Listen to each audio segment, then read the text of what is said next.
their level of training. You see what I mean? Yeah. Go ahead, Alistair. You've got it right in front of you. Yeah, so they're still required to meet many qualifications. You have to hold an associate's degree or a bachelor degree in a variety of fields and be enrolled in approved pre-service training. Or you can also be enrolled in pre-service training and have completed 45 hours of the pre-service training requirement.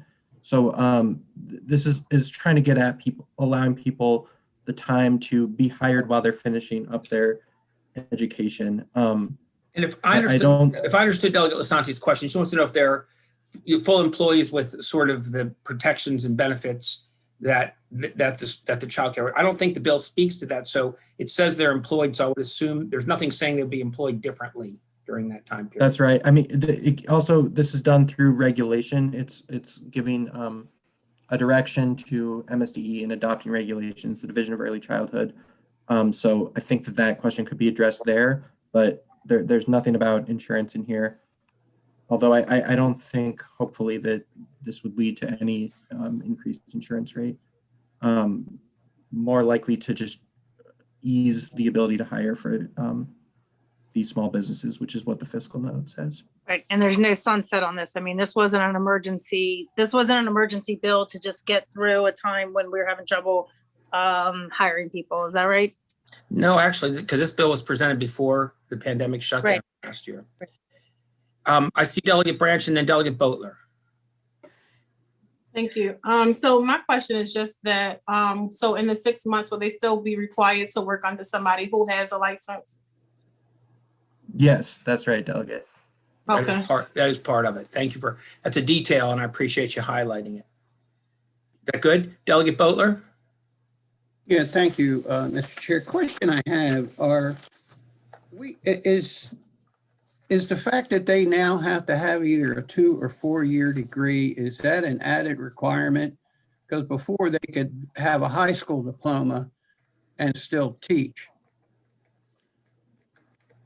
That's not anything added by this bill. I believe that those qualifications have already existed, and additionally, there were additional qualifications along those lines in the blueprint bill last year. Well, it said that in the current law.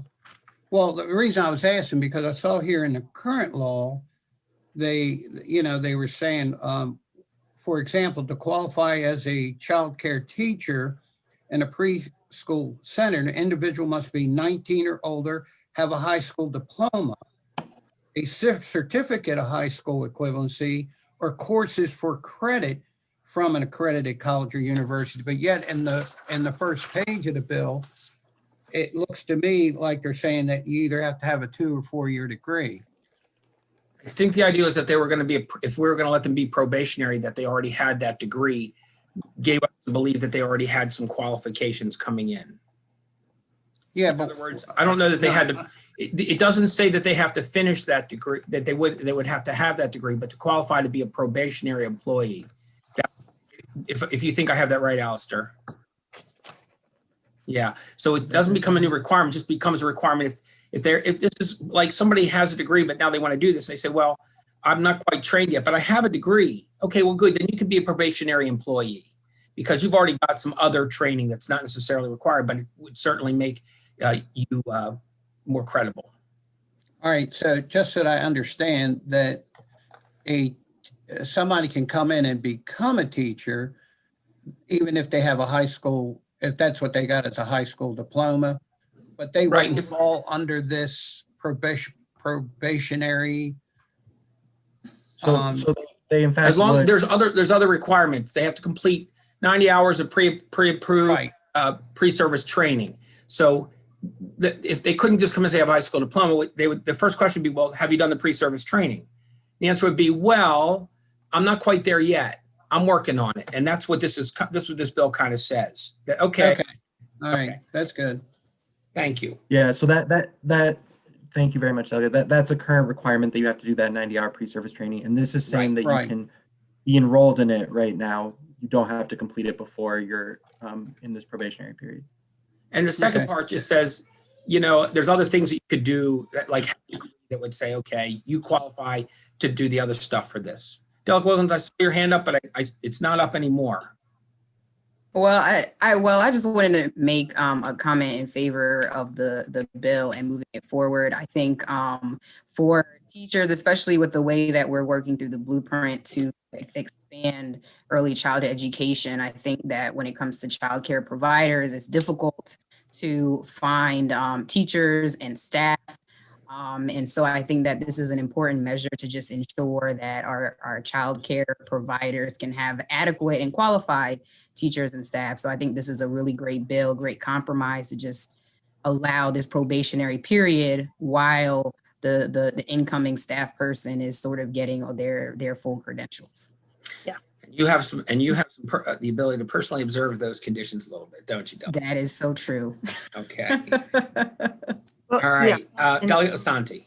And I just want to follow up on that, Delegate Wilkins. Thank you very much, because I think that really sets a very clear separation between other bills that we've seen that try to, if you will, change requirements between when you've actually finished or graduated a particular program and then going into work. And I think that this is a very, very different situation, and you're under supervision and you're working in the field, and this is a very highly regulated field. And so I think that this is a really strong bill. So thank you very much for that. So I don't see any more hands. I'm willing to take a motion on this bill if someone would like to. Move favorable. Thank you. Delegate Wilkins moves favorable. Delegate Branch, I see you raising your hand. Is that a second? Second. Thank you. It's properly moved and seconded. Yeah. For the discussion, I'd like to vote on the favorable motion on this bill. All in favor, raise your hand, please, or say aye. Aye. Opposed. Okay, that carries unanimously, and thank you all very much. Good discussion on that bill, really good discussion. Now we come to a bill that has a little bit of a sponsor problem. Next bill is bill, let's get the number right, I should know it. 776. 776, which is a bill that actually is a study, and we tend to stay away from them, but in this case, the bill actually is addressing a program that already exists called the Infant and Early Childhood Mental Health Consultation, which helps not only elementary, pre-K, and kindergartens, but now could help pre-Ks who are actually having mental health problems. The problem is in early child in child cares, they have the option of expelling or suspending those students. We passed a bill a couple of years ago that said that you can't suspend kids who are from pre-K to second grade. The research doesn't show it. And so this helps them not to suspend because they can get help. And we currently have the program, it's already currently funded. I would like to just have put in a bill to increase the funding, but that's always dangerous. And so the bill here, with the help of the Maryland Family Network, asks the State Department of Education to look at a bunch of things about the program. I would have to say, honestly, with an eye toward expanding it. And that would be the next session. It's a little more explanation because I understand this bill a little better than I do others because it's got my name on it. But are there any questions on the bill? Yes, Delegate Shoemaker, are you raising your hand there? No. Okay. Just doing a little cool thing there. We do have an amendment on this bill. One of the other advocates, the Center for Children and Youth, I think I have the name wrong, has suggested that that they also take a look at some of the program's qualifications. There's a feeling we're pretty good, but we'd like to take a look and just let MCESL comment on the people who are in the program. It's experienced the opinion of some of the other advocates that what we have right now is really, really adequate, but you can always go deeper. And we want this evaluation, but if you go deeper, sometimes you lose capacity for who can actually serve. So this would be a good question to have MSDE address. And so if Alistair, I don't think everybody really knows every other question in the bill, but I think that's what this amendment does, doesn't it? Adds that study into it. So because we're trying to be open-minded, when other advocates came, we tried to listen to what were concerned they would also like to have studied. So I need a motion on the amendment, which as I say, the rest of the bill. So moved. Thank you, Delegate Shoemaker. Do I have a second? Thank you. Delegate Guyton, I saw you raise your hand. The amendment is properly moved and seconded. All in favor of the amendment? Aye. Any opposed? Okay. On the bill as amended, is there any discussion? If there's no discussion, I'd be happy to entertain a motion. Move favorable. I saw favorable and another hand up. We'll count Delegate Wilkins because she's just slightly ahead, and Delegate Guyton is the second. And if there's no further discussion, all in favor of this bill signify by saying aye. Favorable motion on this. Aye. All hands up. Anybody opposed? I see no opposed. That one carries unanimously. All right. We're up against an education subcommittee meeting, which means we'll lose Alistair. It may be me, but I would never leave you. But that's what they all say, right? So the last bill that we want to take up is a relatively new idea, so it may cause some discussion, and if we don't get to a vote, that's okay. But if you feel good about it, then we'll vote on it before we get out of here. This is House Bill 518, which has to do with electronic book licenses. It's put in by Delegate Dumais. What is apparently happening is some of the big electronic book providers are becoming disturbed that libraries buy their licenses and make the books available, and they don't want them made available sometimes right away, or they don't want to make them available at all through the libraries. And this bill says if you have an electronic book, you have to enter into, and this is a broad term, and I asked about this, reasonable conditions with local libraries to make the book available. Now that it covers a lot of books. It covers ebooks and newspapers and magazines that they buy licenses for, and they have limited number of licenses. You know, you've all done electronic books probably where you have to wait a while until the licenses there's enough licenses so there's one available for you. And so it's felt that they should be good players, and that I think this is an equity issue, to be quite honest with you. People who don't have as much money use the library, and we pay for the library, and the library pays for the books. So I'm very much in favor of this bill. We also have an amendment, but first I'll allow for discussion on the bill if anybody wants to ask about that. All right. Delegate Boatler. Yeah, I just want to make sure that I understand that these publishers, they are not offering these electronic books to the library at all, or are they offering them and they're just paying a lot more money for them? No, it's not. It doesn't seem to be a dollar issue at this point. It seems to be a timing issue. Sometimes they're not offering them at all. Other times, because when it's released, they don't want to let the library have it right away. So they set a time period and make the library wait for the book. Delegate Shoemaker. Just to follow up on Delegate Boatler's question, I met with our library folks up here not long ago, and of course they expressed strong support for this particular bill. But you know, one of the things that they said is that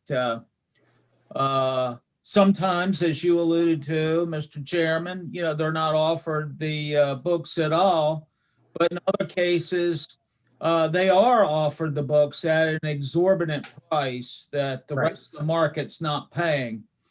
And, you know, they may allow them to issue like 4 books or whatever, and then they got to pay the fee again. And, you know, it really is causing a great deal of consternation for our libraries. At least I had this concern too, because the bill just says reasonable, and I was ready to amend that. But Alistair, will you explain why that it was felt that going more stringent than reasonable wasn't important at this point?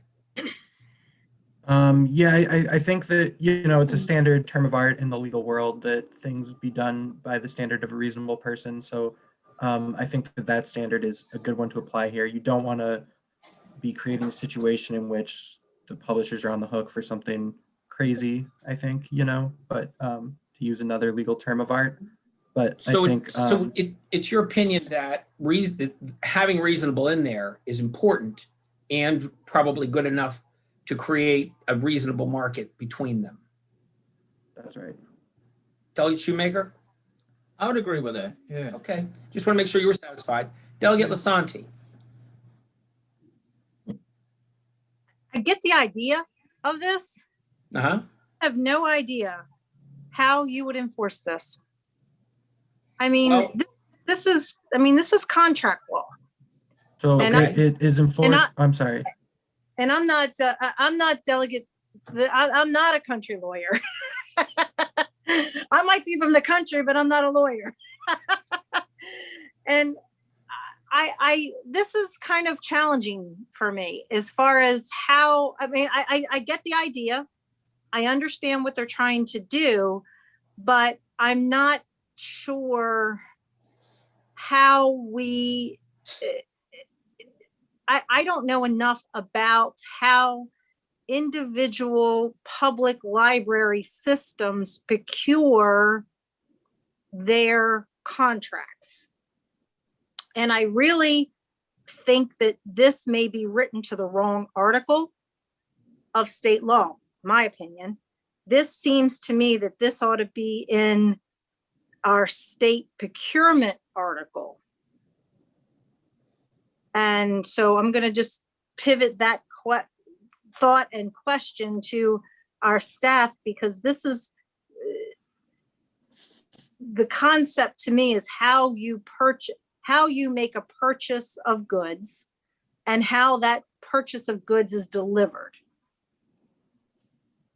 So before Alistair answers, the very last part of the bill says that a violation of this subtitle constitutes unfair, abusive, deceptive trade practice, et cetera. So I would believe that libraries could complain in that way if they felt like it would be up to the libraries. They would be the ones that say, hey, Amazon's not selling us their books. And that they would have to make a complaint, I think. But Well, making a complaint. as to the title and where it belongs, I'm not sure. Right, but making a complaint is one thing. I mean, we change it. If we want to change the law and make it our practice, then we would do it somewhere else. So delegate, this makes, oh, I'm sorry. Yeah, Go please. ahead, Alistair.